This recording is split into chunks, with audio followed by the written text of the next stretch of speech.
Joining us this morning from the quality department at ACMC is Lou Hutchison. And Mick Santana. Mick is on the end there.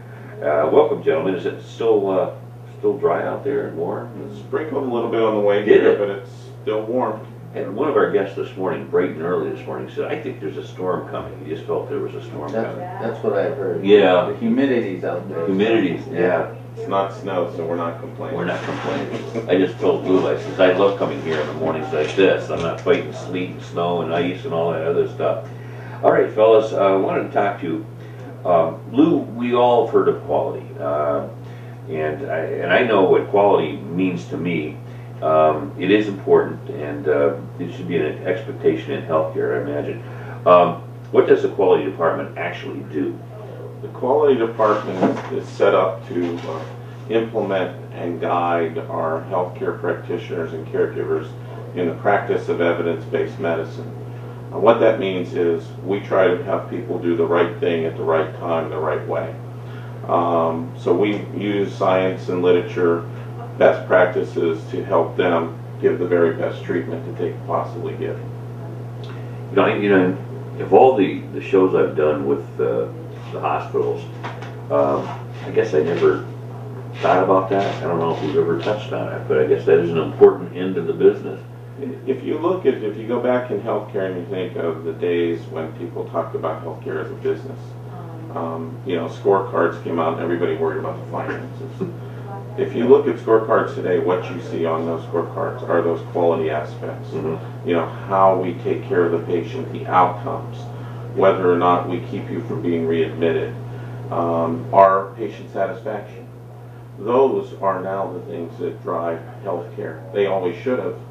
And it's taken healthcare institutions as an industry across the United States a lot of time to come to that.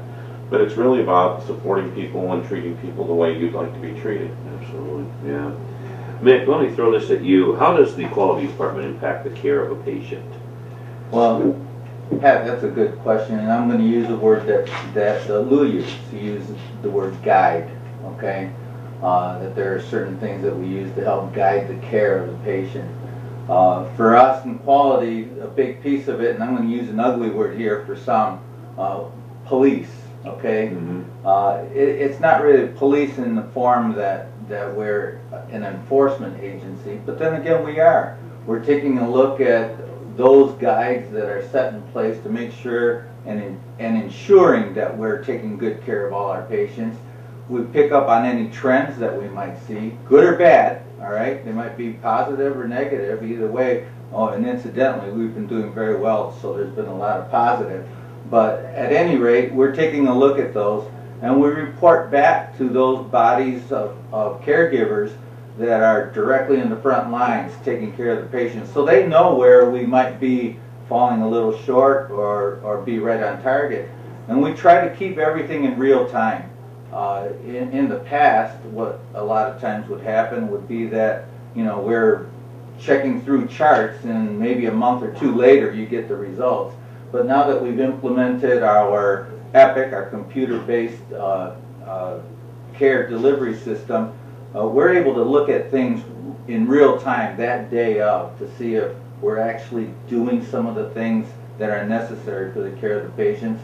And our staff calls up that same day, that same shift, to the nurses and tells them, hey, you know, you forgot to give this, or I'm sure you're going to remember to give this aspirin, or whatever it might be. So sure, we're directly involved in the care. I guess I'm going to throw this out to both of you fellas, okay? I've heard the phrase core measures used, but I don't know exactly what that means. Core measures comes from a group of quality professionals that have established for healthcare parameters and guidelines that we should be following, so that when you put these issues together in a bundle or in a comprehensive approach, you see a positive impact to the patient's care. So it started out at one point there were probably 17, and now we're upwards of 51 measures. We use a program called appropriateness of care. And what appropriateness of care says is, do all people that need those measures get 100% of the measures 100% of the time?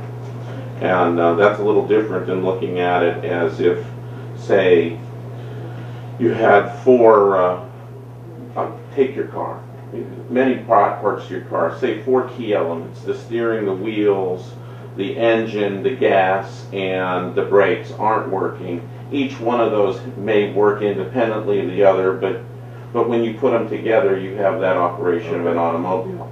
We look at that if any one of those systems is broken, then we fail. So it's 100% of the care, 100% of the time for 100% of the people. And it's setting a lofty goal, but our people in Ashtabula County, Ashtabula, South County, they deserve the very best care. And that's what we're trying to drive for. Let me throw this in, okay? You and Mick mentioned police, and kind of, in a sense, you are. What do you do? I mean, how do you correct a problem if you see one? Well, there's several ways, and that's the key. Well, we are, the key to quality is, famous person said, variation is the enemy of quality. So where I like to use the word validate, validate, validate. So we help people validate their results. So what we do is we use a systematic approach. We happen to use Plan, Do, Check, Act approach for performance improvement, where you find an issue, you look at it, you analyze it, you do something, you implement something. Then you check it. Is it working? Is it not working? If it's not, you tweak it. Just kind of like tuning your car. If things aren't firing right, you tweak it a little bit and you get it to where you want. So we use systematic methodologies like Plan, Do, Check, Act. Some of the newer ones are Lean or Six Sigma that you might have heard in the business world. We apply all those principles to help people own their process, and that's the key. In the early days, it was easy for people to say, hey, your quality, you own it. And we would be the passionate drivers of trying to implement these measures. The trick is to make it real so that the physician and nurse, the caregiver on the floor that are treating that patient, feel a responsibility and an ownership to say, you know what, if I don't give you heart failure education, I'm not really completing my job. If I don't document that I gave you that training, right, I'm not really completing my job in the best interest of the patient. So we use a systematic approach, and most importantly, what we're trying to convey to people is that there's a trust. And you don't get there just by saying there's trust. So we look at reliability, dependability, and consistency, and that's what we do. So we put teams together that consist of the employees, family sometimes can be involved. We have a citizens advisory council that we look at and get their opinion. We'll take the healthcare professionals, put them together, and say, okay, here's where we want to go. Now how do we get there? And then we empower the employees so that they drive the bus. I'm not big on that cliche, but if they own it, then our jobs are a lot easier. So we don't have to do as much police work, so to speak. This is a question for both of you that I probably should have asked right at the top, but I did and I forgot. How long have you been doing this? Well, I've been involved in healthcare for 30 years, and I've been involved in quality and patient safety. Yeah, I started out as a part-time police officer while I was in college in a hospital, and ended up staying for the next 30 years. So I've been doing quality and patient safety for about 15 years. Okay. And I've been a nurse caregiver for almost 25 years. No kidding. In quality, just recently joined the quality department. Yeah, do you like it? I enjoy it. I'm learning a lot of things. It gives me a whole different point of view from being at the bedside. Sure. And even from being a manager. Yeah. A manager, you look at things in one way, but then hearing it from the way that it's presented from the quality department, well, it gives you a whole different perspective. Sure. Wow, yeah. That's interesting. That's interesting. Nick, I'm going to ask you this. What sets ACMC apart from other hospitals? Is there anything done differently there? Well, I'm going to go back to the question that you mentioned, core measures. Lou mentioned that these are specific items that are looked at to make sure that we're providing the best care for the patients, and they get bundled together. And a lot of times those core measures, as they're bundled together, they're bundled in such a fashion that they're addressing very specific diseases or disease processes. For instance, stroke. Okay. For instance, heart failure, chest pain, Those things, if a patient comes in through the door, we want to make sure that we're putting into place very specific items to address that stroke or any symptom of a stroke or a chest pain or a heart failure. We want to make sure that we're doing that. And I mentioned those three specifically because we happen to be accredited at ACMC for those three items. We also have another accreditation, and that's for cancer care. Stroke, we're the only hospital in Northeast Ohio here that has a stroke unit. Really? You know, so, yep, exactly. So that's one of the things, that accreditation, and let me add here also that those accreditations are voluntary. It's not required or demanded that we be accredited. We've opted to go through that process, to have an outsider, actually to pay an outsider, to come in to take a look at what we do, how we do it, and do we actually own up to what we say we're going to do. And it's a fine-tooth comb, to use the old expression, that they go through and they check all our charts, they check all our processes, check our orders, doctor's orders, how nurses implement those orders, and it's pretty tedious, wouldn't you say, Luke? Absolutely. So just to sum up, you know, one of the other things that makes us different is we think we have the best people in Ashtabula County. Mm-hmm. You know, it's the people of Ashtabula really come together to take care of the community and take care of each other. We think we represent, and that we look at ACMC as a community asset that's really not even completely tapped yet as far as what we can do with the community. So with that, and those are programs that Mick mentioned, so we're commissioned through the American College of Surgeons through the Commission on Cancer. As you know, we're affiliated with the Cleveland Clinic, and there are only 2 hospitals in the Cleveland Clinic system that have the accreditation from the Commission on Cancer. Ourselves in Medina down in eastern Ohio. Mick mentioned it's the Society for Cardiopulmonary Cardiovascular Patient Care. It used to be the Chest Pain Society. That's why I don't remember it as well. Mick's our liaison to that. So we have 2 separate certifications in heart failure and chest pain there. And then the third one is that third and fourth ones actually are our Joint Commission accreditation for an overall hospital and our Joint Commission stroke certification in disease-specific care. Right. Why is that important? Well, it's one thing, you know, I'm sitting here on your program today. It's one thing for me to sit there and say, hey, ACMC has a great program. It's another thing to invite people in that come from all over the United States that are professionals in their practice all over Ohio that practice, for example, the Society for Heart Failure and Chest Pain. Their team is made up of professionals that's all they do. You might get somebody that works with the MS, you may get the nurse, you may get a doc, but that's all they do is their primary focus are those key factors around heart failure and chest pain. So it's another thing when you put it out there to say, we're open, we're transparent, bring these people in and let them look under your rug, so to speak. And that's important in building the trust that's necessary.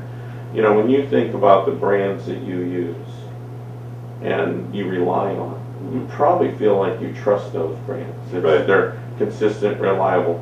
But again, it's not for me to sit here and say we do a great job. Take a look at the hospital compare sites that are out there by the government through Center for Medicaid Medicare Services or these accreditations. And that's why we do it. We don't want people to believe us, believe our outcomes, believe what we do. And we drive in quality. We'd like to work with the caregivers to drive those to the best level that we can achieve. You know, and that's why we do it. And that's why we go the extra mile that maybe some other facilities in Ohio or in the United States don't do. We want to serve this community to the best of our ability. I guess that probably answered this question already, but so what you're basically saying is that you are different from your competitors out there. We are. We are different in that lots of hospitals have the overall Joint Commission accreditation. You hear that everywhere. It's probably the gold standard, although there are other accrediting bodies. north of here and to the east in New York State accredits. There are some private accrediting bodies. But these other entities that we participate with, you know, while we pay for the service, certainly isn't related, believe me, to any achievement result. They're completely independent of us. The result is what the result is. And what I like to tell our quality team is, you know, the data is what the data is. And then we work where we find improvement opportunities, we work to improve. But yeah, there's nobody else in this region. And as I said, 2 hospitals within the Cleveland Clinic system that have those accreditations. And we'll always strive to try to do that because we think that it validates our processing. And then when you see that as a community member or patient, you can be assured that someone besides me or the doctor that you've dealt with for 50 years has said it's the right place to be. Right. We don't want to be everything to everybody. We know that we'll get you to the right care when it's needed. For example, we're not probably ever going to have a neurosurgery program. It's not appropriate when you have the Cleveland, Pittsburgh, Erie market that you're dealing with. But when it comes to those primary care issues, stroke, heart failure, chest pain, pneumonia, COPD, these are the places you want to come. There's actually been data and studies now that show that some of the rural hospitals that are more community-based have better outcomes than some of the larger urban teaching centers. So we like to think that we can deliver the patient. And that's another thing that we like to believe. We deliver the finest outcomes in this area. You're the only hospital, I think, in the area that does birth also. We're the only full-service hospital in Ashtabula County. We have all services from medical, surgical care to OB. We're the only OB delivery center in Ashtabula County. And as you know, we see everyone. We take all patients. We don't restrict. We want to serve the community.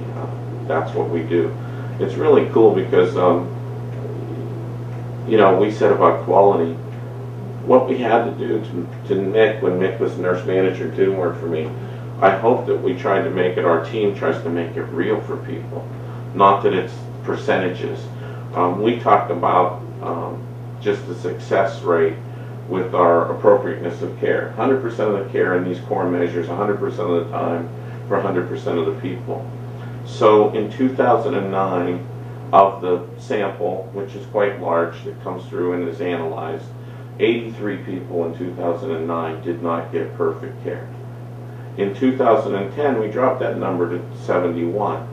We went through some more changes. In 2011, we took that number down to 39. Wow. And last year, we only had 22 patients that did not get perfect care. And we're pleased to say with half a year, I think all year we've had 3 patients Right. all year Really? not hit these measures. The year's half over. And the year's half over. So if we project out, we should be a grand total of 6, and we're hoping to hold it at 3. Yeah. But that's what's setting that goal to achieve, and I think that's something else that makes us different. Our goals aren't to be average, which many people you'll see on hospital compare sites or around the nation, you'll see the mean, you'll see the average. We set a lot of our targets at the 90th percentile or better, and what that means to people in Ashtabula County and Conneaut is we strive to be in the top 10% of hospitals providing that care around the nation. So by setting that goal, we can work for it. Now, you know, some days there are things just going to fall through the cracks, not through a system approach. That's what we try to avoid, looking into system issues. But there are some things that, you know, it is the government. They set some of the parameters, and sometimes it just doesn't fit in that box. We get that. But so far this year, from our systematic approach, the concurrent measures that Mick's saying, our use of, I think that ACMC is also using its medical record. Mick mentioned it, we call it EPIC, as the electronic medical record, as more than a tool to put records in.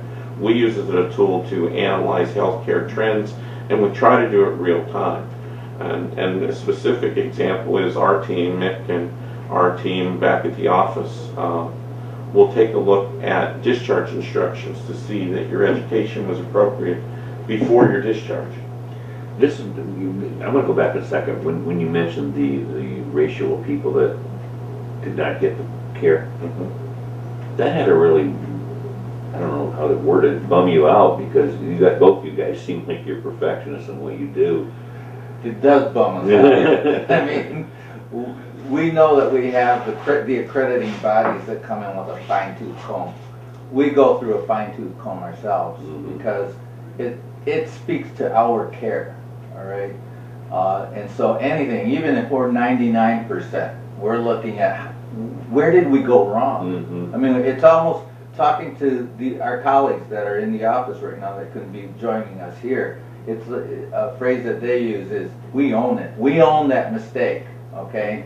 So that they discover something that came off, it wasn't them at the bedside that maybe forgot to give the aspirin, okay? But yet, they want to know why it wasn't given, okay? Education. If education wasn't given, why wasn't the education given? You know, we had so many opportunities to make sure that that patient was provided the education for congestive heart failure or whatever the case was. Why wasn't it given? Where maybe it's documented somewhere, we're just missing it. So they really go, all of us go really hard at it and take it personally that, oh God, 99% isn't good enough. We want to get 100. There's not a hospital in the country or a human being that doesn't make mistakes. Absolutely. Right. The commitment we have is to be transparent about those mistakes, to put them out there, to talk about them. And I discuss with the team all the time that mistakes will happen. The important thing is to know why they happen. And you just don't go, well, you know, accidents happen like your mom used to say. Right. And because they don't. There's a reason. And that's what we get into. What's the reason? We're looking for that trend that says we have a system problem here. You know, someday somebody's going to have a bad day and they're going to forget to give the instructions. Now, we built a process to try and catch that. But if that happens, we want to know why. We talk to the individual. We do individual education. We may pull their whole team together and say, this is the lesson learned. So while we don't pretend to be perfect, we do take them serious. And for us, in our community, we believe every patient matters. That's why we call them fallouts. And somebody the other day, I think Mick came up with the term missed opportunity, and I went, it's too nice. I want people to know when something did happen, it's not that it's nice, it's something important. And we say at ACMC, and something I report to the board all the time is, every fallout matters, because you know what? Those aren't numbers. Those are people.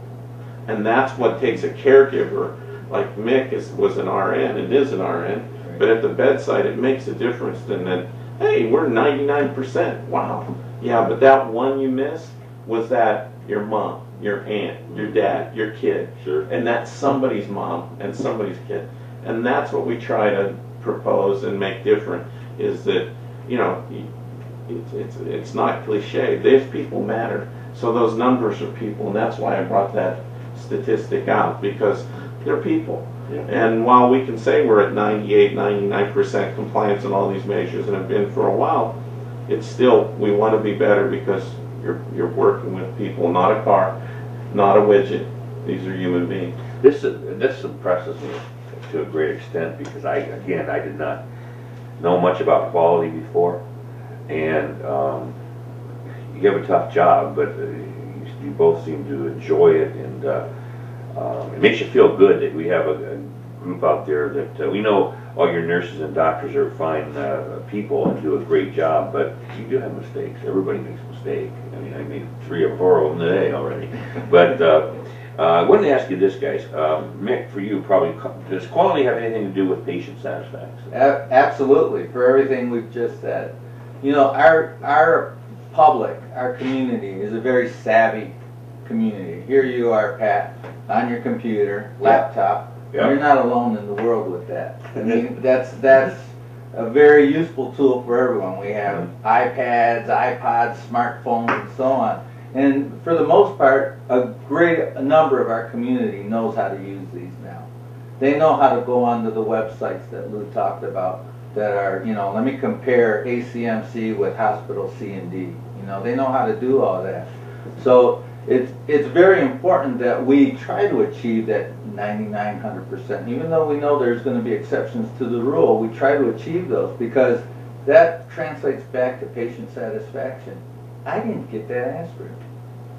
They're going to get a survey when they leave the hospital. A good majority of our patients will, and it's going to ask, "Were you given everything you needed?" Okay. No, I didn't get my aspirin. Did you get the education that you needed? No one told me about my congestive heart failure. Okay.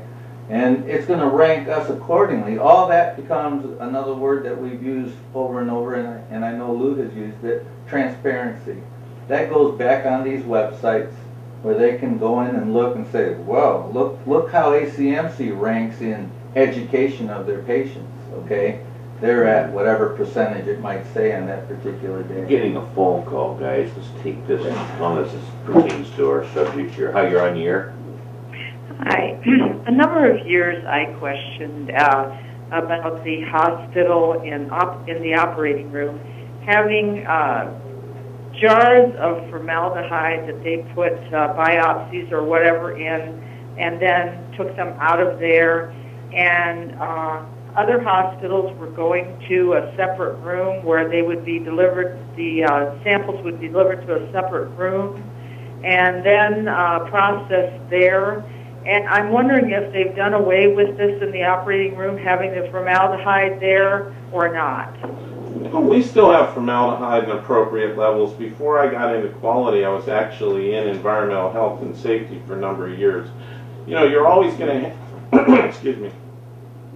Actually, I'm going to quote formaldehyde. There is no appropriate level because different people react at different levels.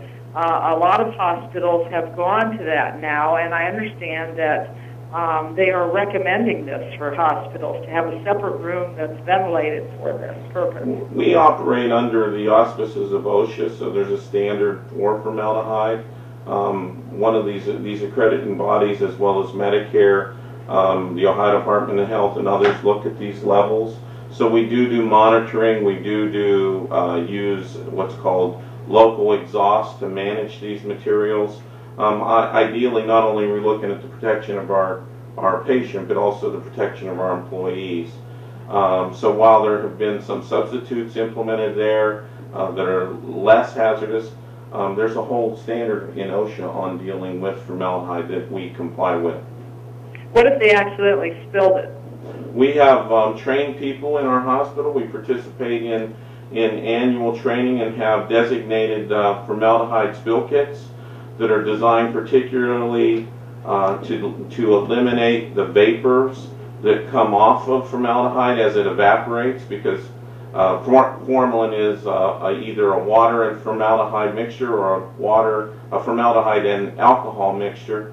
So it evaporates, thereby causing the potential for exposure. There are OSHA time limit values and threshold weighted averages that people have to comply with. So we train our people to respond appropriately using the appropriate spill kits. What do you do with a patient who is sensitive to formaldehyde and now in this time period, I know before they told me they could not accommodate me for any kind of service because of operating type of service or procedure because they wouldn't do that. And I'm wondering if they've changed that attitude that they could accommodate a patient who has sensitivity to formaldehyde. Well, we try to accommodate everyone. The issue becomes what's your level of sensitivity. There are people in the world that have a chemical sensitivity, and unfortunately, depending on their own individual body and metabolism, react differently. So while we do have all the safeguards and protections, every person reacts potentially different in those situations. So whether we can accommodate your individual condition is something we have to discuss on an individual basis. So don't you have to accommodate anyone if it's a Medicare or whatever, since you were receiving funds that way? And absolutely, we accommodate everyone. The key is that, you know, the first rule of healthcare is do no harm. So by Right. doing appropriate assessment, we want to make sure you're getting the right treatment at the right place, and we don't want to place you at unnecessary risk. So you now are making accommodations and would accommodate anyone with the information that they give you, because you can make that you can make adaptations to accommodate. We attempt to accommodate everyone based on their level of service and need, absolutely. Okay, thank you. You're welcome. Now, say if I'm unhappy with the services at the hospital, would I call the quality department, or would I know enough to call the quality? I wouldn't now, but I mean, You could call us. We do Okay, take those calls. Yeah, we take them all the time. 440-997-6633. You can give us a call. Of course, we have folks in the hospital that are designated for dealing with certain issues or concerns. Our ombuds people, they're involved there. Tanya Nimi, do you know her number right off? No, I don't. Yeah, but you can call the hospital general number 997-2262 and ask for and ask the for ombudsman or patient affairs. Every patient that comes in gets a patient rights brochure and an explanation. One of the things that we're also required to do is the nursing staff goes through that and asks questions and talks to the patient about their rights. So you have the right to, we always like that you call our ombudsman first so that we can try to address with the issue. You have the right to deal with Ohio Department of Health.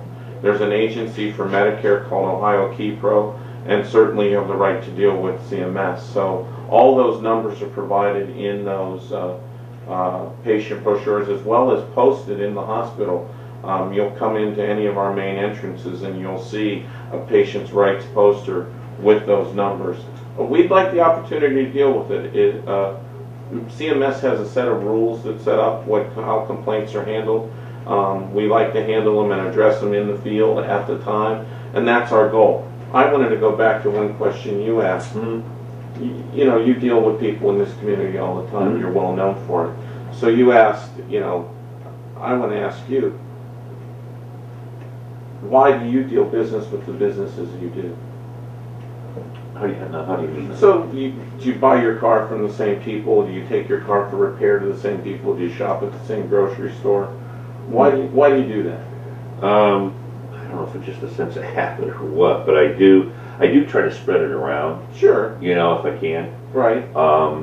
And I have done that, but I don't know. And another thing, if they support here, if they support this show, I'm going to support them. And that's exactly what we would go to with the quality program is we want to support the community, which ACMC does in many ways. Right. We want to deliver that consistent, reliable product. We want you to think of yourself as a person, not another face in the crowd. Right. And if you think about it, when you have time to think about it later, you know, you think about the guy that's been repairing your car for years. And yes, you're in a media, so you do move around a little bit, but why'd you go back there? Well, they treated you right. Mm-hmm. If there was a problem, they explained it to you. They were timely. You went back the next time, the price, it was reliable, it was consistent. And that's what quality brings to And the you can hospital. trust. And that's where the next step is. You take all those things and you build trust. And that's what we're really trying to achieve in our department is to make sure people know, you know, not us saying it, give ACMC a chance, take a look at our programs, and you'll see that that trust is developed. And that's why the caregivers, people talk about it, you know, how great the caregivers were. But it's that reliability and consistency that we're really trying to drive so that we have that trust. Okay. And that's what patient satisfaction is trying all to about. measure. That's what it's all about. Yeah. You know, did you get that delivery of care the way you expected it to be? Now, we were getting a call. You can call back real quick. The fellows will be here for a couple minutes because I have one more question to ask them. The reporting structure of the quality department. Was that phone ringing again? I didn't think it was. Yeah, there it is. Hi, you're on the air. Hey, Pat. Hi. Morning, Doc. I just fell on the floor and a cat bit my arm. Can hardly hear you, Fred. Can hardly hear you. I said I just fell on the floor and a cat bit me in the arm. Oh, Lord. I'm having problems getting a ride. I don't have a car. The bus says they never have a ride available. And they gave me a medical number to call. I called 5 times and nobody answered the phone. Well, give me a call at my office, and I'll see what I can do. We do handle those kinds of things. We are affiliated with CCAN, and we do provide the I don't have a shuttle. pen. Huh? I have to find a pen and copy it. Okay. All right. Catch it. I'll try to remember it. Go ahead. Okay. Of course, 440-997-6633. And we'll try to get you in touch with the right people so you can get in for your visit. 997-6633. Three. Yeah. Okay. All right. Thanks. Thank you. Oh, okay. That's nice of you to come through. Well, we always try to help. That's what quality's about. I get it. Right there, you witnessed it here live on the show. No, we talk about the reporting structure of the quality department and who reports to whom and who holds quality accountable. So many people hold quality accountable. I report my position right directly to the CEO, but also I have a reporting relationship to our Board of Trustees. So we have a committee called the Board of Trustees Quality Committee. As a matter of fact, it meets today at 4 o'clock. And our issues, our plan for improvement, our strategy is all presented to them. So just like everyone else, everyone has a boss. So we have a quality team that serves our constituents, our colleagues there. We have Mick in nursing quality. We have 3 other people from around the area that are doing our analyst work. We have a coordinator, our infection control individual. And then I report to our administrative team through the CEO. He reports both to the Cleveland Clinic and to our Board of Trustees. So everything is done. The ultimate agency or ultimate entity at ACMC responsible for quality is the Board of Trustees. So that's people made up from all over the community, all around Ashtabula County. So that's the reporting model, and that's who. Now, we're also held accountable because when everything's good, everybody's happy. But when there's a problem, it's always ours. Like we said, we own it. Right. And so we also have CMS, Ohio Department of Health. We have regular data and reports that we have to send to them. Those are all put on the Ohio Department of Health Hospital Compare site. Ohio Compares. You have CMS or Medicare, Medicaid services, the data, and we're always open to inspection by them anytime, pretty much 7 days a week. They try not to come on Saturdays. So we think we're accountable to the people of Ashtabula County, and that's our, it's our, not just our responsibility, it's our pleasure to try and serve them that way. And that's really the bottom line. We can give you the political structure, which is all cool and it's nice to have, but the bottom line really is just what Lou capped it off with. It's you who we're accountable to, okay? It's you guys who, with your satisfaction reports, holding us accountable to make sure that we're giving you the right care. Because that's what we want to do, give you the right care. I'll tell you what, this has been the most informative thing I've done here all day long. It took me overtime too, but I appreciate you answering all the questions, being so honest and forward. I learned a lot, I really did, and thank you very much for coming back, coming in to see us. Hope you come back. Anytime you want, we're glad to talk about any of the issues.